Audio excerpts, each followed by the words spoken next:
Senhor presidente, senhores senadores, em primeiro lugar, minhas palavras de agradecimento profundo a Vossa Excelência, senador Paulo Paim, que me conhece quando eu estava na flor da idade e agora me cumprimenta quando eu estou, não diria na fase descendente, mas numa fase que me permite analisar com maior serenidade, equilíbrio, as coisas do meu país. Me perguntaram um dia, os homens do meu país. Me permita?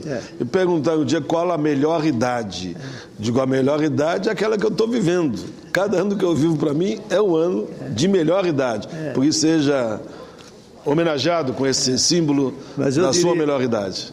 Mas eu diria a Vossa Excelência, como eu fiz hoje na Comissão da Agricultura, ao agradecer as lembranças que me obsequiaram, dizer a Vossa Excelência que eu me volto sempre a uma expressão de um pensador americano, Frank Crane, que afirmava que não se envelhece com o passar dos anos, mas sim pelo abandono dos ideais.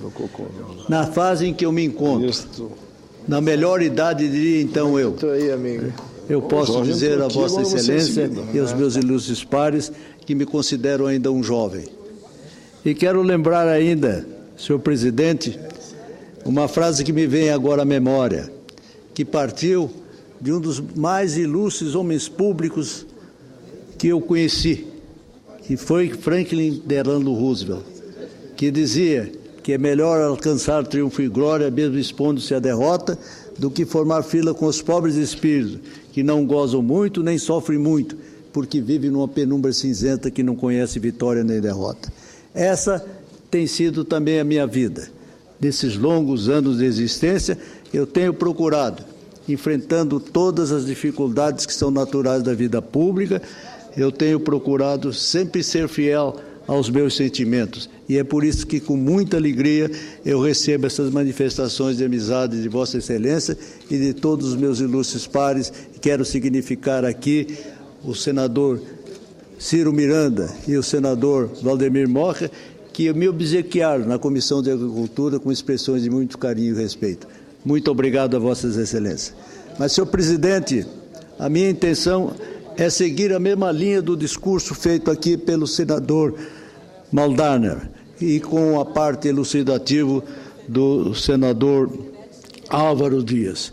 Quero também manifestar a minha posição com relação à atual conjuntura política que estamos vivendo. Temos visto, senhor presidente, nos últimos dias a corrida para garantir que antes do prazo fatal, 5 de outubro, ocorra a troca de partidos e a filiação dos que estão sendo criados agora. Teve até banca, entre aspas, na Câmara dos Deputados para garantir a filiação de políticos eleitos que, insatisfeitos com suas agremiações partidárias, estão migrando para novas legendas. Atualmente, o país tem 32 partidos, caminhando para o 33º. Se o Rede de Sustentabilidade da ex-senadora e eminente senadora Marina Silva conseguir passar pelo crivo do Tribunal Superior Eleitoral, o que saberemos hoje à noite, mas me parece difícil de acontecer. O fato é que o Tribunal Superior Eleitoral foi um tanto benevolente com 2 partidos criados na semana passada, o PROS e o Solidariedade, que, mesmo sob denúncias de fraudes nas assinaturas, conseguiram os respectivos registros para serem investigados e punidos posteriormente, numa clara demonstração de flexibilização no entendimento da legislação. A mesma flexibilização que beneficiou o PSD do ex-prefeito de São Paulo, senhor Gilberto Kassab. No caso do partido da senhora Marina Silva, entendo que o Tribunal Superior Eleitoral deveria conceder o registro provisório da rede. Repito, deveria conceder o registro provisório à rede, consignando, porém, um prazo razoável para que se faça uma verificação criteriosa no rol das assinaturas dos apoiadores da nova legenda. Caso o partido não conseguisse ou não consiga comprovação, o registro seria cancelado. O parecer do Ministério Público Eleitoral contra o registro da rede foi, aspas, com certo pesar, porque o pedido não continha qualquer indício de fraude, tendo sido um procedimento marcado pela lisura, fecha aspas. Apesar dessa contestação, o Ministério Público Eleitoral entendeu que o partido não poderia ser criado. Isso não faz sentido no meu entendimento e dá total razão a comentários como o do colunista Josias de Souza, que afirmou que as recentes decisões do TSE demonstram que, aspas, o crime compensa e o coletivo de partido é quadrilha, fecha aspas. Lamentável para nós da classe política, não é, senhores senadores? Em relação ao PROS e ao Solidariedade, me pergunto, se a investigação posterior à eleição descobrir que o novo partido não deveria nem ter sido registrado, o que acontecerá com seus políticos eleitos? Pergunto. Provavelmente serão convocadas novas eleições, provocando enorme ônus financeiro e político. Por isso, senhor presidente, apresentei recentemente projeto de lei que propõe que a Justiça Eleitoral dos 3 níveis, federal, estadual e municipal, julgue todos os processos relativos à impugnação de mandato eletivo, anulação de eleição e expedição de diploma em, no máximo, 60 dias. Também apresentei PEC, reforçando a proposta do eminente senador Mozarino Cavalcante, para que juízes eleitorais ganhassem status de juiz de carreira.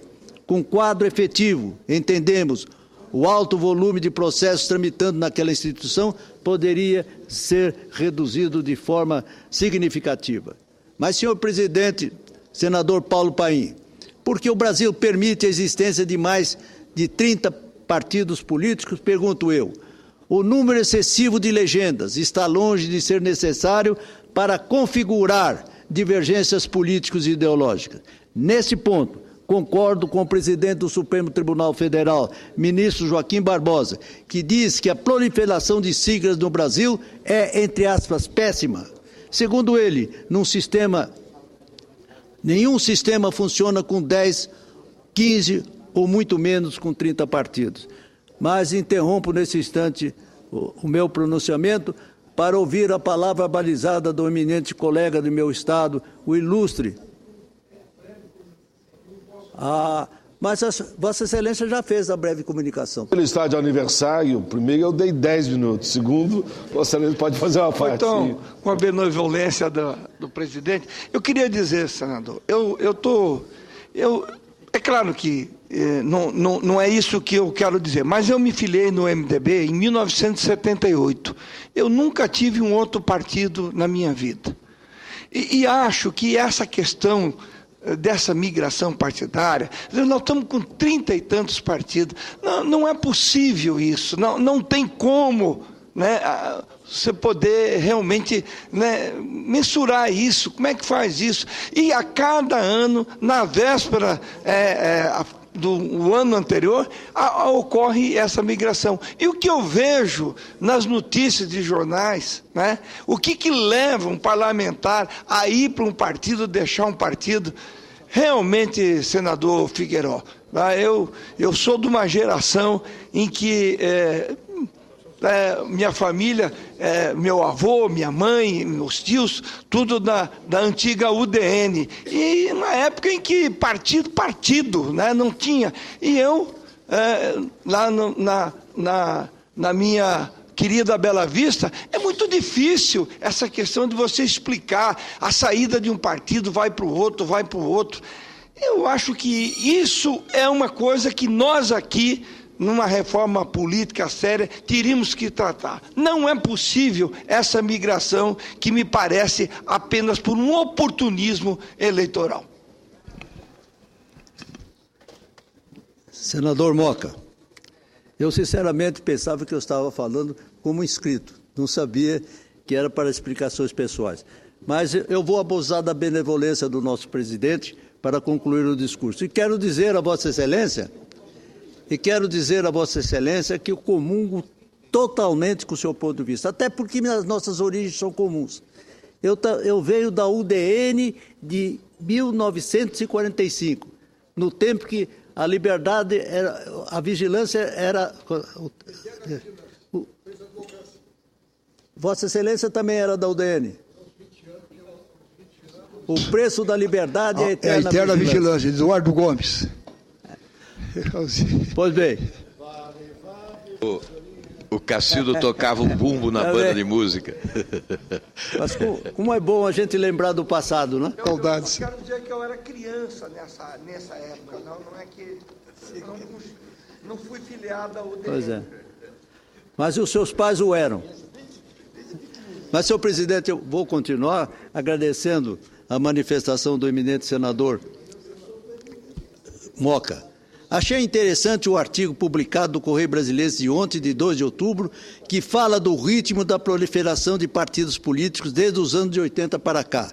Segundo o jornalista Ivan Yunes, no texto, entre aspas, uma visão torta, o Brasil retrocedeu no campo das regras para a criação de legendas. Diz ele, nos 10 anos que marcaram o fim do período militar, foram criadas 16 siglas, 7 das quais já extintas.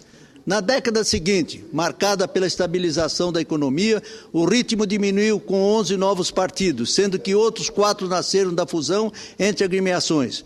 Nos primeiros anos do século XXI, a corrida para fundar novos partidos caiu dramaticamente. Apenas 3 conseguiram registro no Tribunal Superior Eleitoral entre 2000 e 2009, mas 3 nasceram de fusões ou apenas da troca de nomes de antigas agremiações. Nos últimos 3 anos, porém, a tendência se inverteu. Caso a rede de sustentabilidade seja aprovada, serão 4 novos partidos em 3 anos. Segundo a avaliação do jornalista, a resolução do Tribunal Superior Eleitoral, que ficou conhecida como Lei da Fidelidade Partidária, acabou liberando uma janela de infidelidade para partidos recém-criados e, com isso, teria incentivado a corrida de novas siglas. Senhor presidente, abro um parênteses aqui para elogiar a decisão do ex-governador José Serra em se manter no PSDB, partido que ajudou a conceber e fundar. Como ele mesmo disse, certamente contaremos com a alta capacidade e a inteligência dele para colocar um fim no ciclo de governo que está governando esse país. Elogio também a habilidade política do nosso presidente Aécio Neves, que demonstrou capacidade de agregação e liderança nesse episódio tão especulado da imprensa. Bem, saio das questões do meu partido para reforçar a minha tese de ampla e recista reforma política. Não precisamos ser radicais como os Estados Unidos, onde só existe efetivamente 2 partidos, como já vivenciamos no Brasil durante o período do regime militar, com a Arena e o MDB, mas precisamos urgentemente nos debruçar sobre uma proposta de mudança profunda e radical na legislação político-eleitoral, centrada basicamente nos preceitos éticos. Falo de algo bem diferente desta mini-reforma aprovada recentemente pelo Senado e que não será votada a tempo pela Câmara dos Deputados, a fim de que suas alterações sejam válidas para as eleições de 2014. Alterações essas que, por sinal, em muito pouco irão contribuir para inibir ou até mesmo coibir a corrupção eleitoral. Perdemos tempo tratando do que chamo assuntos de cozinha. Senhor presidente, antes de concluir as minhas palavras, eu gostaria de ouvir o meu eminente líder, o senador Aloysio Nunes Ferreira. Meu caro senador Figueiró, eu me permito aparteá-lo brevemente. Em primeiro lugar, para fazer coro com as suas observações sobre a liberalidade excessiva da nossa legislação em matéria de criação de partidos e da possibilidade de partidos que nada representam terem acesso a tempo de rádio, televisão, fundo partidário, se apropriarem, portanto, de recursos públicos para depois, muitos deles, se comercializarem este patrimônio que a lei lhes permite adquirir. Em segundo lugar, também para dizer a Vossa Excelência o quanto fico feliz com a presença de Serra, José Serra, no partido que é a casa dele. Né? Isso fortalece o nosso partido, credencia para ser uma grande força aglutinadora de todos os partidos e correntes políticas de oposição para proporcionar ao país uma alternância no poder.